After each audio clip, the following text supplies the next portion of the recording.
Չնայած պատերազմի հիշողություններին կրակոցներ վաղուց չկան ու կյանքն ավելի հանգիստ է։ Ոնց է կյանքը, առօրյան։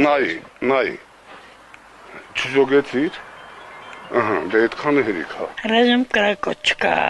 լարա նորմալ է։ Մաշին կրակոց չկա։ Ես եկել եմ եզրակացություն, որ մարդիկ հիմա անվտանգ են։ Փախչում ենք, կեսի ջավան ենք քինում, փախչում ենք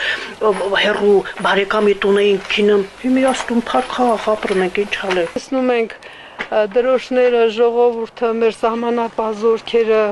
որը որ մեզ պաշտպանում են, ուրախանում ենք, որ հավանականությունը մեծ է, որ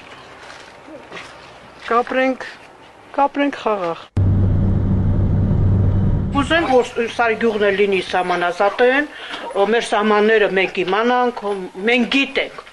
պետականորեն ճանաչեն մեր սահմանազատումը, մեր զինվորը, մեր սահմանապազորքը կանգնած է, մեր երեխեք կանգնած են, մենք խաղաղ վիճակով ապրենք, մենք մենակ ենք ուզում եւ ոչ մի տեղ։